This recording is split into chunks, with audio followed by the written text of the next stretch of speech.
Look at this image. What do you feel? Warmth, connection, loneliness, perhaps hope. What you see could be the future of friendship. It seems like science fiction, right? A human sharing an intimate moment with a machine. But it's not. In the not-so-distant future, your next best friend could be an artificial intelligence. And this is not a joke. We live in a hyper-connected world. One, we have more ways to communicate than ever before. Social media, instant messaging, video calls, and yet, paradoxically, many people feel lonelier than ever. Social isolation has become a silent epidemic with devastating consequences for our physical and mental health. Greetings, visionaries. This is Future Artificial Intelligence, and we are going to explore the technology of tomorrow. What I'm about to reveal to you isn't a futuristic theory. It's happening now, and it will change the way you see human relationships, friendship, and even love. Is it possible for a machine to replace human connection? Can an AI understand our emotions, our needs, our fears?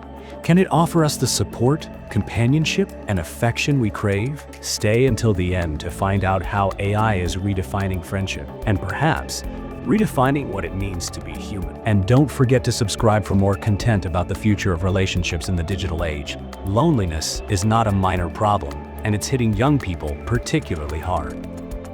A 2021 Harvard University study conducted during the height of the COVID-19 pandemic found that a shocking 61% of young adults aged 18-25 reported experiencing serious loneliness. While the pandemic undoubtedly amplified these feelings, the study, and others like it, point to a broader trend.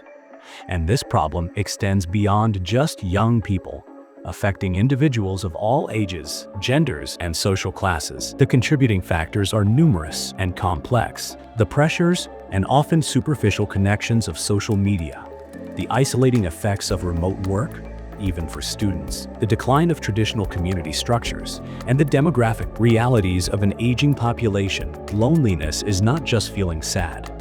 It has real consequences for our health.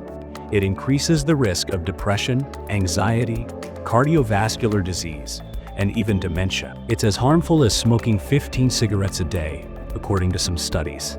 For decades, the idea of having a robot friend or a virtual companion has been a recurring theme in science fiction. Movies like Her, series like Black Mirror, have shown us visions of a future where AI meets our emotional needs. But what was once fiction is rapidly becoming reality. Advances in artificial intelligence are astonishing. Natural language processing allows AIs to understand and generate human language in an increasingly natural way. Emotional AI allows them to recognize, understand, and respond to our emotions. Machine learning allows them to learn from our interactions and adapt to our individual needs. And social robotics is creating robots increasingly capable of interacting with us in a natural and empathetic way. We are even overcoming the famous uncanny valley, that feeling of rejection we get from robots that look too much like humans, but are not yet perfect. We are no longer talking about science fiction. We are talking about technologies that exist today, and that are evolving at a dizzying pace. Let's look at some concrete examples. There are therapeutic chatbots like Woebot or Replika. These AIs use cognitive behavioral therapy techniques to help people deal with anxiety, depression, and other mental health issues. They don't replace a human therapist, but they can offer constant and accessible emotional support. There are also companion robots like Paro, Aibo, or Lovot.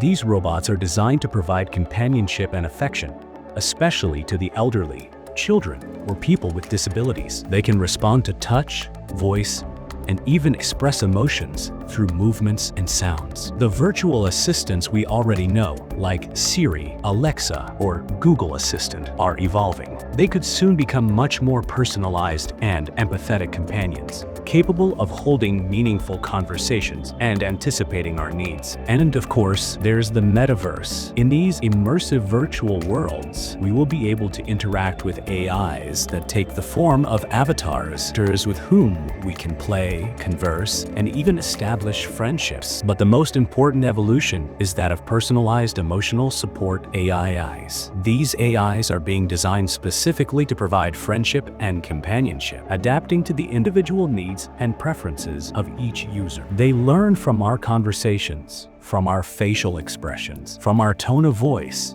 and use that information to offer us the emotional support we need. These AI friends can take many forms: a chatbot on our phone, a robot in our home, an avatar in a virtual world. But they all share a key feature.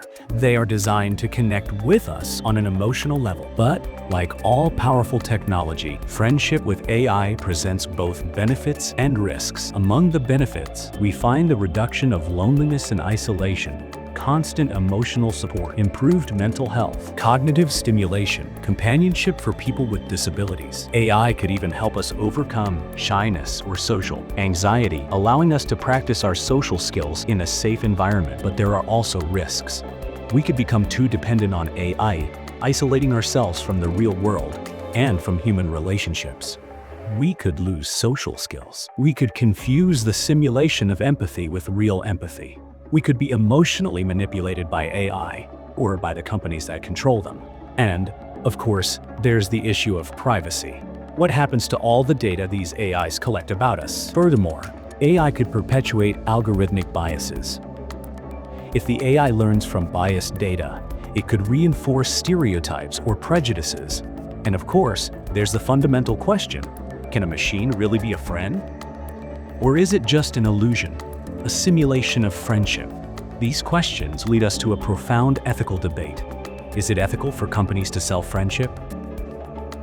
Should AIs have rights? How will this affect traditional human relationships?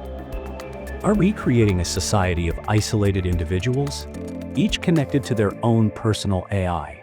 The future of friendship is uncertain, but there are some clear trends. AIs will become increasingly personalized, more realistic, more empathetic. They will be increasingly integrated into our daily lives through devices, robots, and virtual environments. Virtual communities of humans and AIs will emerge, where the boundaries between the real and the virtual will blur. We can imagine very different future scenarios. From a utopia where AI frees us from loneliness and allows us to connect with others in new and meaningful ways, to a dystopia where human relationships have become shallow and artificial, replaced by the companionship of machines. How can we prepare for this future? First, we must educate ourselves.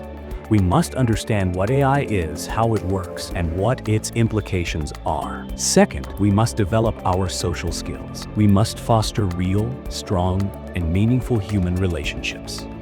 Third, we must demand ethical regulation of AI. We must establish clear limits to protect our privacy, our autonomy, and our dignity. And finally, we must reflect. We must think critically about the role we want technology to play in our lives. Friendship with AI is a real possibility, and it's closer than we think. This technology has the potential to transform our lives, for better or for worse. It is up to us, to the decisions we make today, to ensure that it is used responsibly and ethically, to build a future where technology brings us closer instead of driving us apart, where technology helps us to be more human, not less. Share this video and subscribe to support us in creating more content like this. Are you ready to have an AI friend? Do you think it's a good idea? Leave your comments. The future of friendship is at stake. Will AI be the solution to the loneliness epidemic or the cause of a new form of isolation? The answer is yet to be written.